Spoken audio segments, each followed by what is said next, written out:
kami merasakan sukacita di dalam Tuhan.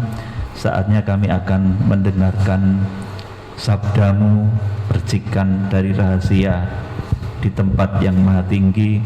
Urapi hamba-Mu, urapi semua yang hadir onsite di tempat ini maupun yang lewat YouTube. Tuhan berkati semua, lewat berbagai media sosial Tuhan berkati semua.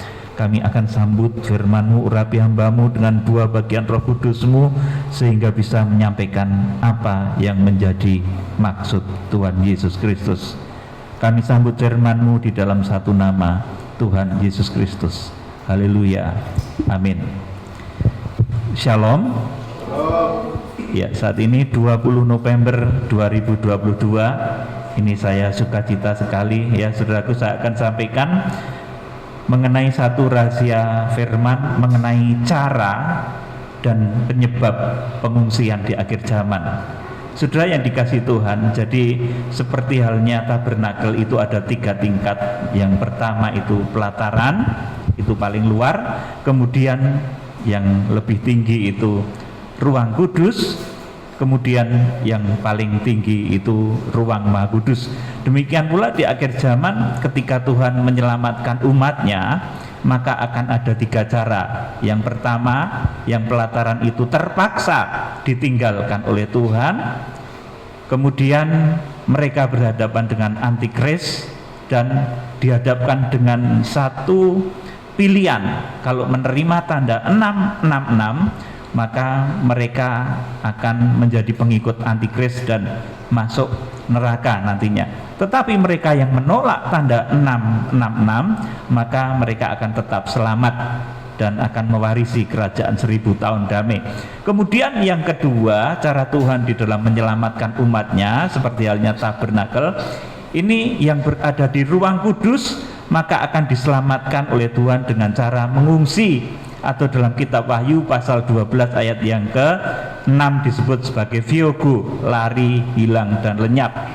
Saudaraku, kemudian cara yang paling luar biasa adalah cara harpaso. Ini cara untuk orang-orang yang mencapai tingkat rohani ruang Maha Kudus.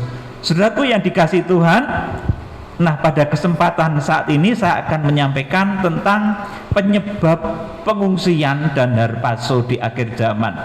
Saudaraku, tentunya orang yang paling banyak, orang Kristen yang paling banyak akan saudaraku yang akan diselamatkan itu tentu melalui cara yang pertama, yaitu tertinggal.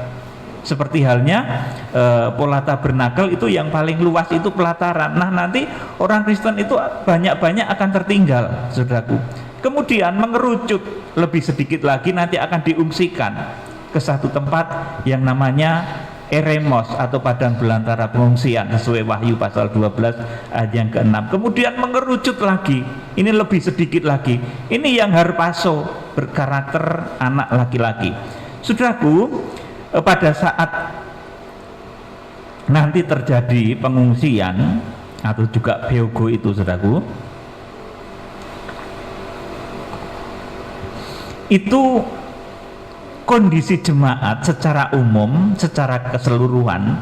Jadi pada saat nanti saudara itu diungsikan atau bahkan mungkin saudara itu harpaso, sesaat sebelum itu kondisi jemaat secara keseluruhan, secara umum dari seluruh penjuru bumi. Jadi yang diungsikan itu bukan gereja sini saja, saudaraku. Yang di Amerika itu ya juga diungsikan, yang di Australia juga diungsikan, saudaraku. Nah, saudaraku yang dikasihi Tuhan, saya akan beritahu saudara, saat pengungsian itu terjadi, saat harpaso itu terjadi, ini justru gereja itu berada di dalam satu kondisi puncak berkat. Saudaraku, berada pada kondisi puncak tahbisan. Ini ditulis di dalam kitab Wahyu pasal 12 ayat 1 dan 2. Saudaraku, jadi bukan dalam kondisi yang serba minus, serba kekurangan, tidak, saudaraku. Justru gereja Tuhan pada saat itu sudah dibangun oleh Tuhan dan dilengkapi oleh Bapa, Putra dan Roh Kudus itu dengan 7 perkara, yaitu kuasa, kemudian kekayaan, hikmat, kekuatan, hormat, kemuliaan, dan puji-pujian. Jadi pada saat harpaso itu terjadi, saat pengungsian itu terjadi, itu gereja Tuhan itu justru berada di dalam puncak berkat. Saudaraku, pada puncak tahbisan, sehingga ketika harus mengungsi itu dikatakan itu sesuatu yang berat. Saudaraku, jadi gereja Tuhan pada saat mau diungsikan atau pada saat akan harpaso itu berada di dalam puncak berkat, puncak kemuliaan, dan puncak tahbisan. Oleh karena itu dikatakan ketika akan diungsikan, ketika akan harpaso itu gereja Tuhan tuh berteriak kesakitan. Saudaraku, karena posisinya itu nyaman, enak, saudaraku.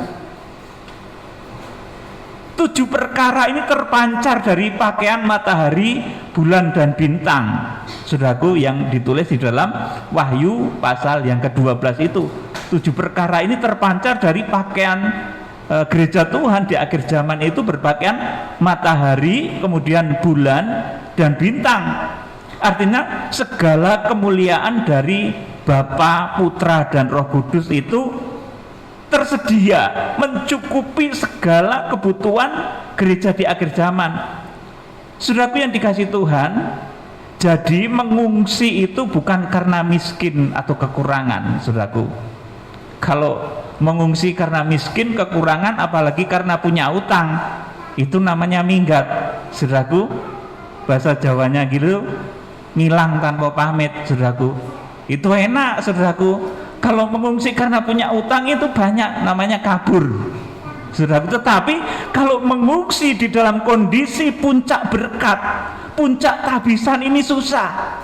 Orang kaya, saudaraku, mobilnya banyak, saudaraku, rumahnya banyak, saudaraku, pada saat itu harus melepaskan semuanya oleh karena kekuatan Tuhan. Ini yang dikatakan sebagai sesuatu yang berat, yang membuat gereja itu digambarkan seperti menjerit kesakitan. Saudaraku, jadi sekali lagi, mengungsi itu bukan karena menghindar dari kenyataan, saudaraku, bukan karena menghindar dari, saudaraku, kemiskinan atau kekurangan. Kalau itu namanya, saudaraku, seperti saya tadi katakan, kalau untuk menghindar dari hutang, menghindar dari itu namanya minggat, itu namanya ngilang tanpa pamit. Saudaraku, itu banyak, saudaraku. Beberapa saat saya juga menjumpai orang yang seperti itu. Saudaraku, sungguh ini, saudaraku, tidak 1-2 orang, banyak, saudaraku. Saudaraku, jadi mengungsi itu bukan karena miskin atau kekurangan gereja Tuhan pada akhir zaman, tetapi karena memang ketentuan Tuhan sedemikian ukuran jemaat itu, maka harus diungsikan di dalam kondisi yang penuh kemuliaan, penuh berkat. Makanya saya tidak mengajari saudara ini supaya miskin. Saya mengajari saudara itu pertama takut akan Tuhan. Kemudian saya mengajari saudara supaya saudara itu diberkati Tuhan. Saya nggak mau saudara itu compang-camping, terus nggak mau. Supaya saudara itu diberkati, baik hamba Tuhan, imam-imam yang melayani, supaya diberkati oleh Tuhan. Ketika Wahyu pasal 12 ini, saudara berada dalam puncak berkat, puncak tahbisan. Sekalipun pada saat nanti harus mengungsi itu jadi berat, karena saudara diberkati, saudara semuanya punya, saudaraku. Pada saat itulah nanti justru harus mengungsi. Saudaraku yang dikasih Tuhan, jadi dalam posisi serba berkecukupan dan berkelimpahan, harus mengalami, ini yang kedua ya saudaraku. Kalau yang pertama tadi dalam posisi serba berkecukupan, berkelimpahan, harus mengungsi, rela meninggalkan segala sesuatunya karena memang dijemput oleh Tuhan dengan 2 sayap burung nasar, dijemput paksa, nggak ada pilihan lain. Saudaraku, kemudian ketika harpaso, ketika pengungsian itu terjadi, saudaraku, ini dalam posisi serba berkecukupan, serba berkelimpahan, harus mengalami perpisahan dengan orang-orang terkasih. Saudaraku, ini memang berat sekali. Teman, sahabat, bahkan keluarga. Karena apa, saudaraku? Kenapa dipisahkan? Karena kadar iman, saudaraku, ini yang sungguh merupakan kenyataan pahit. Sampai di dalam Wahyu pasal 10 itu dikatakan, setelah memakan gulungan kitab itu rasanya betul-betul pahit. Itu karena ketika kita berada dalam puncak tahbisan, kita berada dalam kelimpahan, kita berkecukupan, tetapi pada saat itu oleh karena ketentuan Tuhan, karena memang imannya itu kadarnya berbeda-beda, maka diizinkanlah di dalam satu keluarga itu, saudaraku, mengalami perpisahan dengan orang-orang yang terkasih, teman, sahabat, atau bahkan keluarga, karena perbedaan kadar iman. Saudaraku, ini yang harus dipahami, dan ini menyakitkan loh, saudaraku, menyakitkan banget. Yang satu diangkat, yang satu ditinggalkan. Saya juga bisa bayangkan kalau itu terjadi misalkan pada keluarga saya, pada anak saya. Makanya saya selalu berusaha untuk bisa rohaninya itu seimbang. Kalau suami istri ya rohaninya seimbang, supaya nanti ketika harpaso sama-sama harpaso, ketika diungsikan sama-sama diungsikan. Saudaraku, nah dalam posisi serba berkecukupan dan berkelimpahan ini harus mengalami perpisahan dengan orang-orang terkasih, dengan teman, dengan sahabat, atau bahkan dengan keluarga, karena perbedaan kadar iman. Dan ini yang mengatur Tuhan, saudaraku. Ini sungguh kenyataan pahit, saudaraku. Karena ketika sebentar lagi itu, saudaraku, akan terjadi harpaso, maka akan dipisahkan oleh Tuhan yang ruang Maha Kudus itu dengan cara harpaso. Kemudian yang ruang kudus itu diungsikan ke satu tempat. Kemudian yang kanak-kanak rohani itu tertinggal, saudaraku. Inilah kenyataan pahit, saudaraku, kenyataan pahit yang harus terjadi pada orang-orang percaya di akhir zaman. Harus ada yang harpaso, harus ada yang diungsikan, dan harus ada yang tertinggal. Ini yang disebut dengan kenyataan pahit. Saudaraku, ini berita pahit yang disampaikan oleh ketujuh guru kalau di dalam kitab Wahyu pasal yang ke-10, dan diteruskan kepada hamba-hamba Tuhan lain dan kepada seluruh jemaat di muka bumi. Berita pahit. Kita harus siap-siap mengungsi, kita harus siap-siap harpaso. Itu suara ketujuh guru yang dimeteraikan oleh Rasul Yohanes. Saudaraku, mengenai hari, tanggal, bulan, dan tahun itu sebetulnya Rasul Yohanes sudah tahu, tetapi karena etika surga itu ditutup, tidak boleh disampaikan, kecuali nanti ketika kitab Wahyu pasal yang ke-10 itu digenapi, nanti boleh dikatakan. Saudaraku yang dikasihi Tuhan, jadi ini merupakan berita pahit ya, saudaraku, berita bahwa nanti akan ada yang harpaso, akan ada yang diungsikan, akan ada yang ditinggalkan, saudaraku. Nah, di dalam satu keluarga ini kadang ada yang satu harpaso, yang satu kanak-kanak rohani tertinggal. Ini pahit banget, saudaraku. Bisa kita bayangkan di dalam keluarga kita sendiri, mungkin saudara, seorang suami, seorang istri, suamimu tiba-tiba dibawa naik harpaso, saudara ketinggalan, ketemu masa antikris ya. Ini pedih banget, saudaraku. Nah, saudaraku, 3 tingkatan ini memang harus terjadi. Yang paling sedikit itu yang harpaso, kemudian yang agak banyak itu yang diungsikan, kemudian orang Kristen pada umumnya. Sebagian besar itu nanti akan tertinggal dan berhadapan dengan masa antikris. Saudaraku yang dikasihi Tuhan, kita akan membaca di dalam kitab Wahyu pasal 10 ayat 8 sampai 11. Ini berita pahit, saudaraku. Dibacakan Wahyu pasal 10 ayat 8 sampai 11. Dan suara yang telah kudengar dari langit itu berkata pula kepadaku, katanya, pergilah, ambillah gulungan kitab yang terbuka di tangan malaikat yang berdiri di atas laut dan di atas bumi itu. Lalu aku pergi kepada malaikat itu dan meminta kepadanya supaya ia memberikan gulungan kitab itu kepadaku. Katanya kepadaku, ambillah dan makanlah dia. Ia akan membuat perutmu terasa pahit, tetapi di dalam mulutmu ia akan terasa manis seperti madu. 10. Lalu aku mengambil kitab itu dari tangan malaikat itu dan memakannya. Di dalam mulutku ia terasa manis seperti madu, tetapi sesudah aku memakannya, perutku menjadi pahit rasanya. Terus.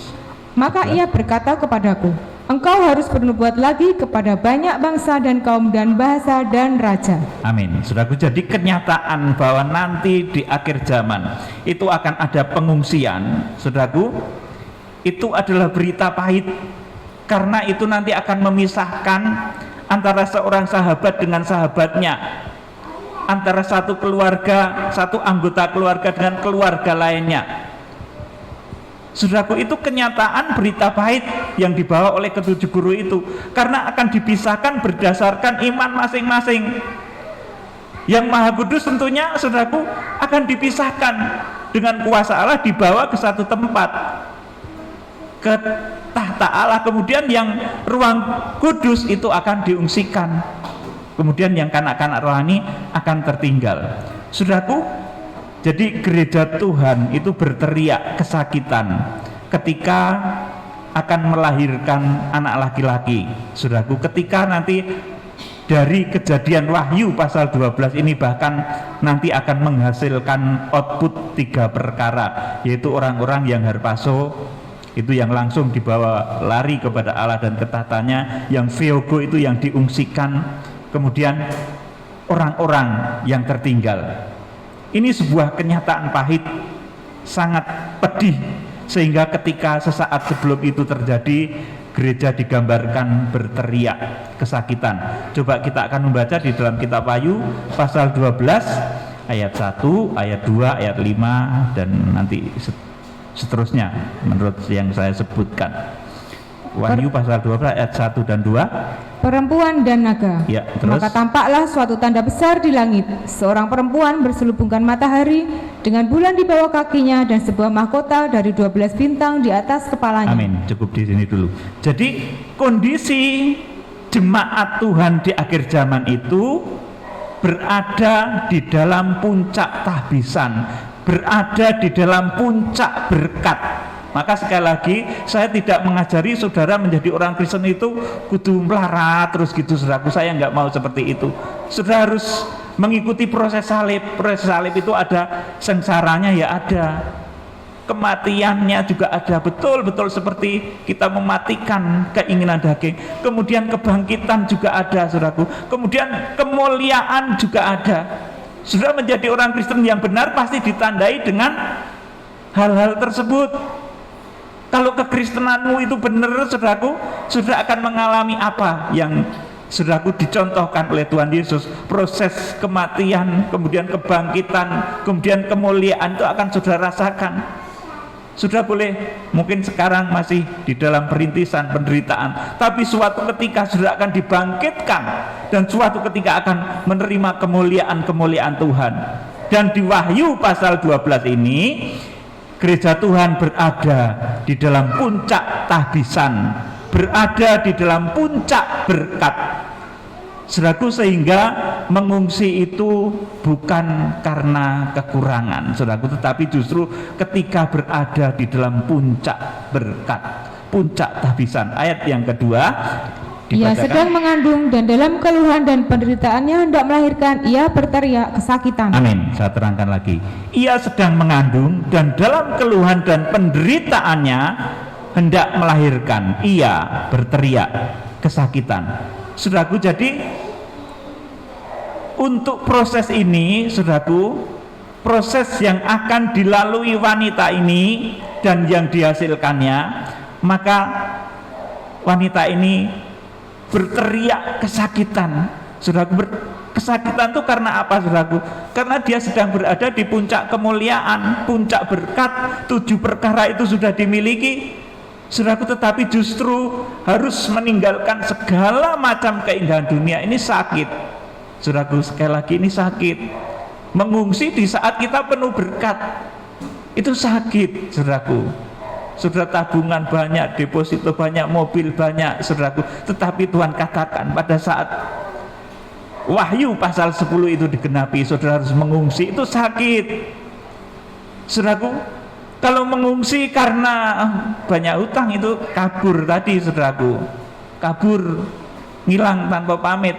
saudaraku yang dikasihi Tuhan, ayat yang kelima ini harpaso, saudaraku, mereka yang harpaso. Maka ia melahirkan seorang anak laki-laki yang akan menggembalakan semua bangsa dengan gada besi. Tiba-tiba anaknya itu dirampas dan dibawa lari kepada Allah dan ke tahtanya. Ya, saya terangkan lagi ini. Maka ia melahirkan seorang anak laki-laki. Ini bahasa aslinya itu eteken huyos arhet ya. Kurang lebih ini menghasilkan keturunan, saudaraku, menghasilkan output kalau dalam bahasa saya, saudaraku. Menghasilkan keturunan yang akan menggembalakan segala bangsa dengan gada besi. Tiba-tiba anaknya ini dibawa lari kepada Allah dan ke tahtanya. Ini orang-orang yang mencapai tataran rohani ruang Maha Kudus. Kalau dahulu ini Tuhan Yesus Kristus, saudaraku, tapi di akhir zaman ini adalah tubuhnya Tuhan Yesus Kristus. Ini artinya orang banyak, saudaraku, yang dilahirkan oleh gereja Tuhan. Ada orang-orang tertentu yang imannya itu mencapai ruang Maha Kudus dan kemudian dibawa langsung kepada Allah dan ke tahtanya. Ini dengan cara dirampas ya, saudaraku. Dirampas itu dibawa paksa, saudaraku, karena kalau tidak paksa enggak rela, saudaraku, yang ditinggalkan itu enggak rela, maka diambil dengan paksa. Maka di dalam Injil Lukas itu dikatakan pada malam itu ada 2 orang di satu tempat tidur, yang satu dibawa, yang satu ditinggalkan. Ada 2 orang di ladang, yang satu dibawa, yang satu ditinggalkan. Makanya ini dibawa dengan paksa. Kalau tidak dengan paksa itu, saudaraku, maka nggak boleh, nggak mau manusia itu, saudaraku. Nah, itu kenyataan pahit, saudaraku. Kemudian yang kedua, saudaraku, Wahyu pasal 12 ayat yang ke-6. Ini yang Theogo, yang diungsikan. Kalau tadi yang lari ke Allah dan ke tahtanya langsung diangkat, langsung harpaso. Kemudian yang Wahyu pasal 12 ayat yang ke-6 ini yang diungsikan. Coba dibaca ayat 6. Perempuan itu lari ke padang gurun, di mana telah disediakan suatu tempat baginya oleh Allah, supaya ia dipelihara di situ 1260 hari lamanya. Ayat 14. Dari Wahyu pasal 12 tadi, ayat yang ke-14. Kepada perempuan itu diberikan kedua sayap dari burung nasar yang besar, supaya ia terbang ke tempatnya di padang gurun, di mana ia dipelihara jauh dari tempat ular itu selama 1 masa dan 2 masa dan setengah masa. Amin. Saudaraku, ini yang diungsikan. Saudaraku, tadi ada yang harpaso, langsung dibawa lari kepada Allah dan ke tahtanya. Ini sedikit. Kemudian, saudaraku, yang diungsikan ini agak banyak, saudaraku, ini karena ini ruang kudus.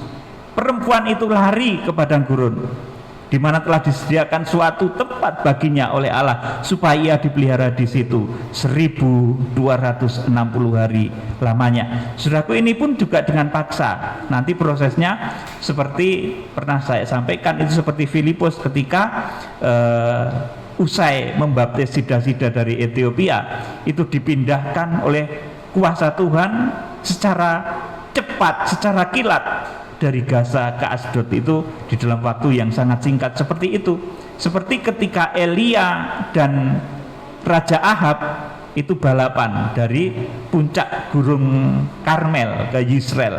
Itu nanti juga duluan Elia, dan Raja Ahab yang naik kereta kuda itu ketinggalan. Proses pengungsian itu seperti itu, jadi bukan dengan kekuatan kita sendiri. Ini juga upaya paksa dari Tuhan. Saudara, kalau tidak dengan paksa itu nggak boleh, saudara, nggak bisa nanti.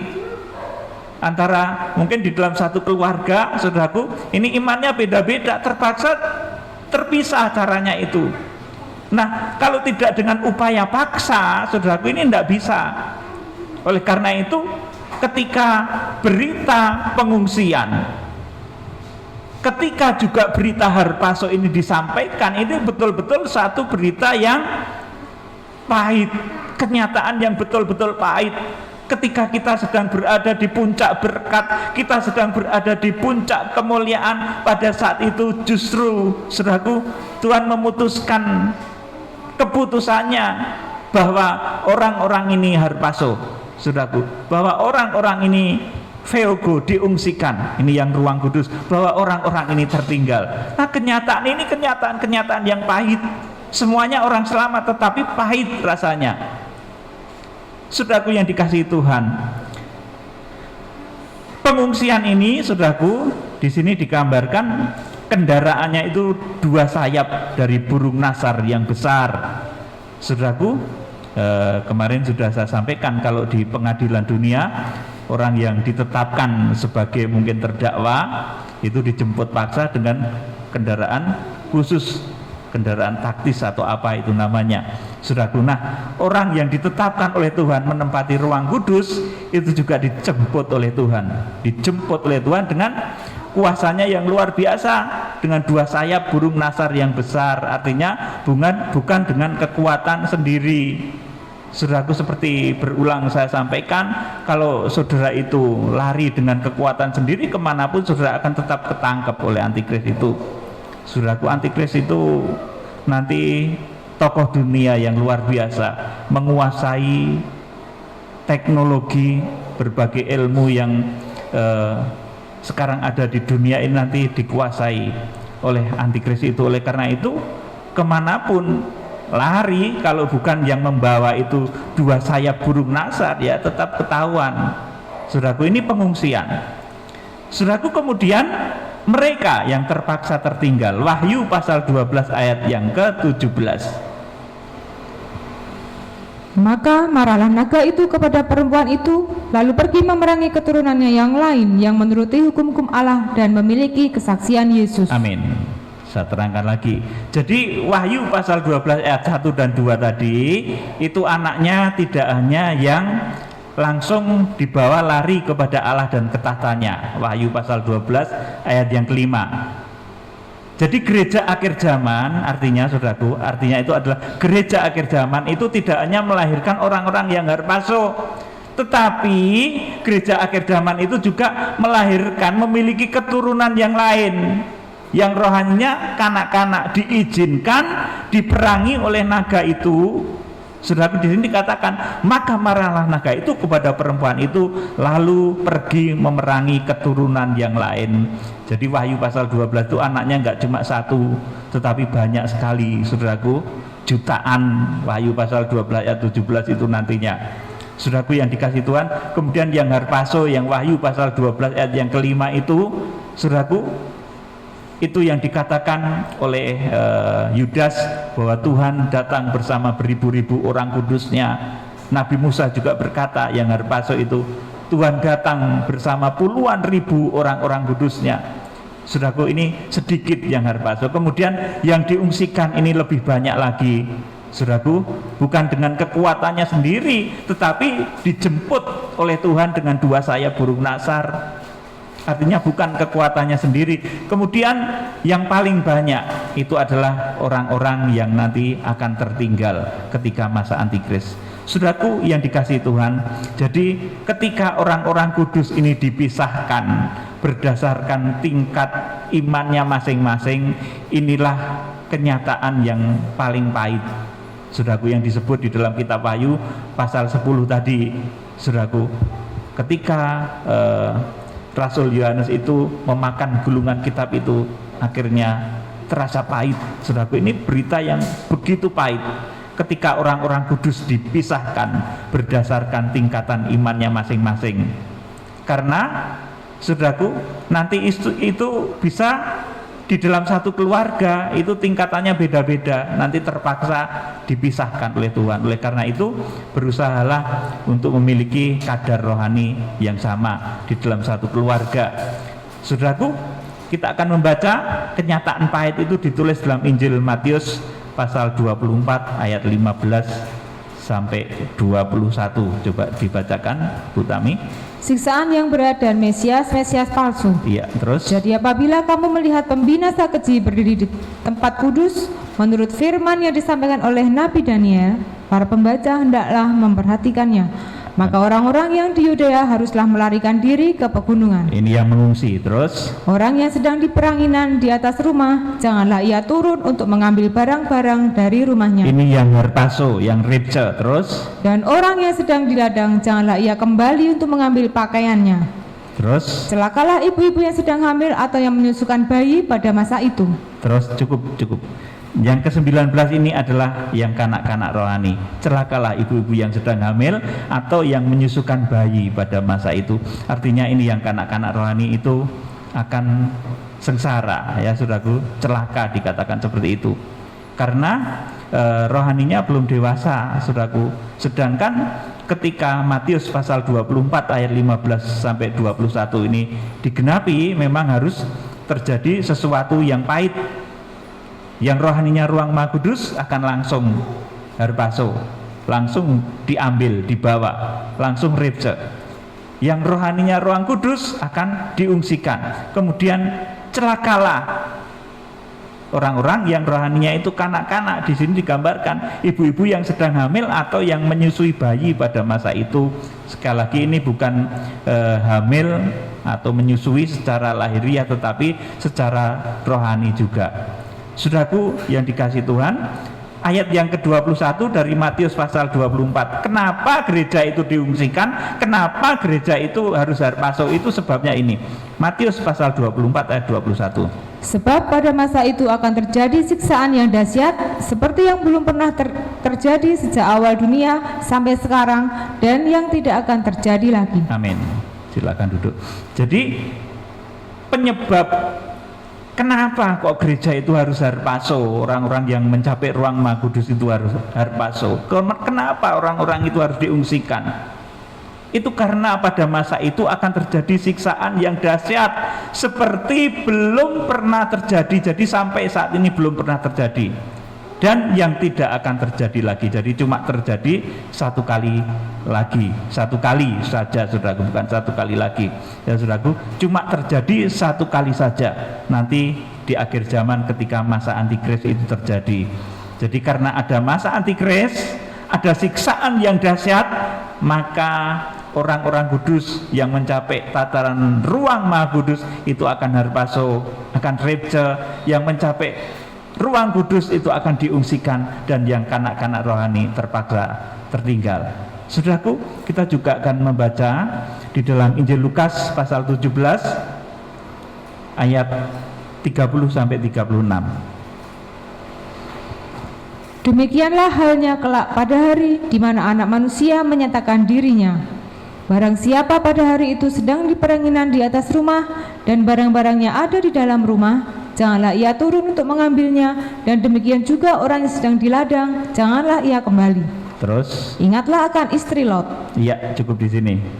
Jadi ingatlah akan istri Lot. Ini karena perbedaan ya saudaraku. Jadi terpaksa tertinggal istri Lot itu, saudaraku. Ini kenyataan pahit. Ayat 33. Barang siapa berusaha memelihara nyawanya, ia akan kehilangan nyawanya, dan barang siapa kehilangan nyawanya, ia akan menyelamatkannya. 34. Aku berkata kepadamu, pada malam itu ada dua orang di atas satu tempat tidur, yang seorang akan dibawa dan yang lain akan ditinggalkan. Terus? Ada dua orang perempuan bersama-sama menghilang, yang seorang akan dibawa dan yang lain akan ditinggalkan. 36. Kalau ada dua orang di ladang, yang seorang akan dibawa dan yang lain akan ditinggalkan. Amin. Saudaraku, jadi ini yang disebut dengan suasana yang membuat gereja Tuhan itu laksana berteriak kesakitan. Karena pada saat itu, saudaraku, akan terjadi apa yang dikatakan oleh Tuhan. Aku datang bukan membawa damai, tapi aku datang untuk membawa pedang. Saudaraku, ayat ini sering diplesetkan orang yang nggak paham, saudaraku. Saudaraku, nanti kita akan membaca ya bahwa Tuhan Yesus itu damai, datang bukan membawa damai tetapi membawa pedang. Itu maksudnya apa? Ketika Tuhan nanti itu menetapkan, saudaraku, orang yang berada di ruang Maha Kudus, kemudian orang yang berada di ruang kudus dan yang berada di pelataran itu seperti seolah-olah terpisah oleh pedang. Seperti halnya ruang Maha Kudus dan ruang kudus itu tertutup oleh kerub, ada pembatasnya. Nah, ketika Tuhan itu, saudaraku yang dikasihi Tuhan, melakukan ketiga perkara tadi, maka saudaraku ini satu kenyataan yang sangat pedih dan perih. Ketika orang yang ada di dalam satu tempat tidur, yang seorang dibawa, yang lain ditinggalkan, ini sakit. Saudaraku, ketika ada dua orang perempuan sama-sama menghilang, yang seorang dibawa dan yang lain akan ditinggalkan, ini menyedihkan juga. Kalau ada 2 orang di ladang, yang seorang akan dibawa dan yang lain akan ditinggalkan. Saudaraku yang dikasihi Tuhan, inilah yang membuat gereja akhir zaman itu, saya katakan, berteriak kesakitan karena akan melahirkan sesuatu yang dahsyat, menerima kenyataan keputusan Tuhan bahwa ada yang harus di pelataran, ada yang harus diungsikan, ada yang akan langsung harpaso, diangkat, dibawa lari kepada Allah dan ketatanya. Saudaraku, ke depan saya akan terangkan mengenai yang harpaso itu nanti ngapain, saudaraku. Kemudian yang diungsikan itu ngapain. Memang jatahnya sendiri-sendiri ya saudaraku. Yang harpaso itu paling sedikit, tetapi ini nanti akan dipakai oleh Tuhan untuk menjadi pelaksana. Kemudian yang diungsikan itu agak banyak, rada oke, saudaraku. Kemudian yang paling banyak itu adalah mereka yang tertinggal. Saudaraku, kita akan membaca di dalam Injil Matius pasal yang ke-10 ayat 34 sampai 36 ya. Coba dibacakan Matius pasal 10 ayat 34 sampai 36. Bagaimana mengikut Yesus? Jangan kamu menyangka bahwa aku datang untuk membawa damai di atas bumi. Aku datang bukan untuk membawa damai, melainkan pedang. Iya, terus? Sebab aku datang untuk memisahkan orang dari ayahnya, anak perempuan dari ibunya, menantu perempuan dari ibu mertuanya, dan musuh orang ialah orang-orang seisi rumahnya. Amin. Saudaraku, jadi ketika nanti keputusan Tuhan itu dilaksanakan, ada yang harpaso, ada yang diungsikan, kemudian ada orang-orang yang tertinggal. Itu Tuhan laksana memisahkan orang. Saudaraku, di sana dikatakan, sebab aku datang untuk memisahkan orang dari ayahnya. Ini sedih, saudaraku, sedih banget. Oleh karena itu sebisa mungkin memiliki kadar rohani yang sama supaya ini tidak menimpa kita. Saudaraku, kemudian saudaraku, anak perempuan dari ibunya, ini juga sedih. Ketika seorang anak perempuan dan ibunya itu berpisah, sedih. Menantu perempuan dengan ibu mertuanya juga dipisahkan, saudaraku. Ini karena perbedaan iman. Ya, saudaraku, ada yang harpaso. Saudaraku, jadi kita pada posisi masing-masing. Kita nggak ngungsi ya nggak apa-apa, saudaraku. Kita ikut yang harpaso saja. Amin, saudaraku. Jadi kita nggak ngungsi nggak apa-apa, saudaraku. Tetapi kalau terpaksa mengungsi ya tetap puji Tuhan, tidak apa-apa. Yang penting usahakan jangan sampai menjadi kanak-kanak rohani yang tertinggal. Jadi ketika itu, saudara, ketika keputusan Tuhan itu dinyatakan, saudaraku, ini digenapi. Sebab aku datang untuk memisahkan orang dari ayahnya, anak perempuan dari ibunya, menantu perempuan dari ibu mertuanya, dan musuh orang ialah orang-orang seisi rumahnya. Saudaraku, karena perbedaan iman itu sering di dalam satu keluarga, satu rumah tangga itu, saudaraku, perbedaan tingkatan iman itu membuat bertengkar. Saudaraku, dikatakan di sini, dan musuh orang ialah orang-orang seisi rumahnya. Saudaraku, jadi kita tetap pada posisi masing-masing. Hendaklah kita berpacu supaya sebisa mungkin ya kita ikut yang harpaso. Tetapi kalau kita nggak bisa ikut yang harpaso, ya ikut pengungsian nantinya. Tentunya yang mengungsikan Tuhan, bukan yang mengungsi sendiri tadi, saudaraku, tapi yang mengungsikan 2 sayap burung nasar besar.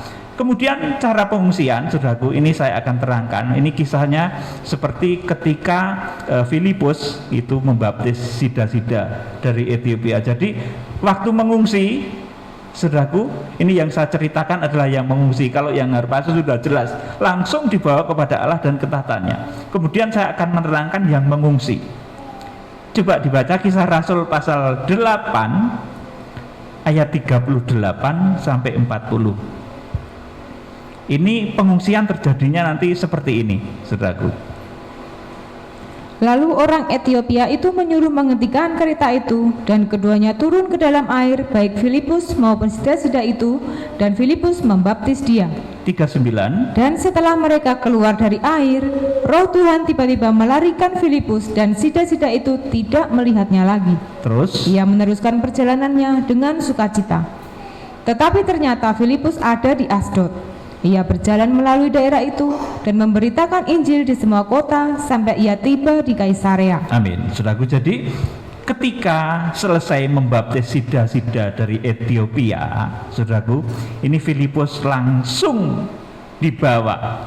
Roh Tuhan tiba-tiba melarikan Filipus, dan Sida-Sida itu tidak melihatnya lagi. Lalu ia meneruskan perjalanannya dengan sukacita, tetapi ternyata Filipus sudah ada di Asdod, tiba-tiba di sana. Nah, pengungsian juga seperti ini. Jadi bukan dengan saudara lari sendiri, naik mobil supercar mungkin saudaraku yang paling kenceng juga tetap ketangkep sama antikris itu. Saudaraku, saudara mau naik pesawat jet, saudaraku, mungkin jet pribadi sekalipun tetap ketangkep. Makanya Tuhan memberi kendaraan khusus. Namanya, kalau Filipus itu roh Tuhan. Kalau di dalam kitab Wahyu disebut 2 sayap burung nasar yang besar. Saudaraku, jadi lari itu bukan dengan kekuatannya sendiri. Kalau saudara lari dengan kekuatan sendiri, nanti itu terkejar oleh antikris, terdeteksi oleh radar. Saudaraku, kalau ada yang menginstruksikan saudaraku, memberikan satu pernyataan, oh sekarang kita baiknya jual tanah, yang di kota-kota kita lari ke pegunungan, ya ada saudaraku yang mulai seperti itu. Jangan ya saudaraku, Tuhan gak akan melakukan hal-hal yang, maaf ya, yang konyol seperti itu. Itu sesuatu yang konyol, menjual hartanya di kota kemudian berpindah ke hutan-hutan, ke gunung-gunung, itu perbuatan konyol saudaraku. Tuhan menyelamatkan dengan kekuatan rohnya. Roh Tuhan nanti akan membawa saudara. Seperti Filipus dari Gaza ke Asdod, ini jaraknya ya jauh ya saudaraku, 30 atau 40 km.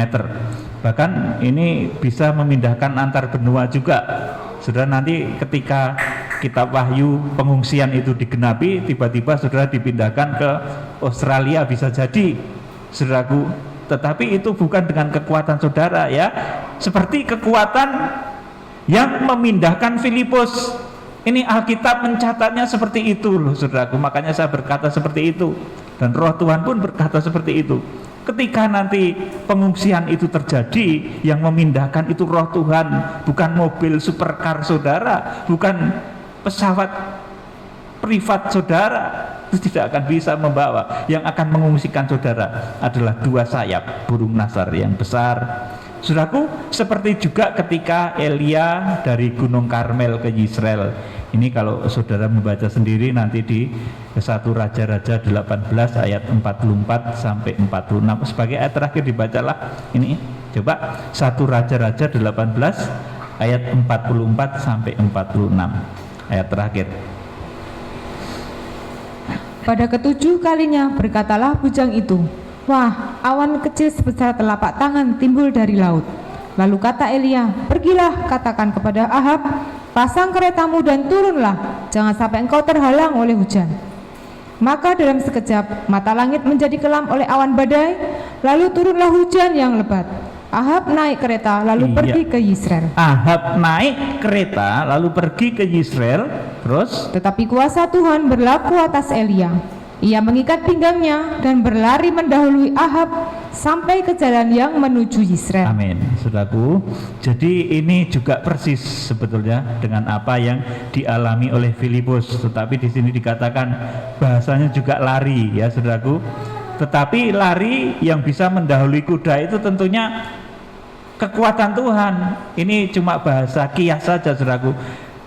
Ia mengikat pinggangnya dan berlari mendahului Ahab sampai ke jalan yang menuju Yisrael. Tidak mungkin kalau secara hurufiah kemudian Elia ini lari mendahului kuda, itu sangat tidak mungkin. Ini kuasa Tuhan seperti yang terjadi pada Filipus tadi.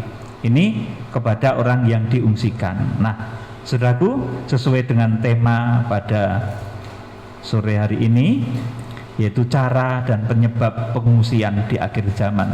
Caranya sudah jelas, kemudian penyebabnya juga karena akan ada antikris, saudaraku, maka perlu diungsikan. Saudaraku, sudah saya terangkan cukup jelas, kiranya Tuhan memberikan kepada saudara roh hikmat dan wahyu. Mari kita akan memuji Tuhan dengan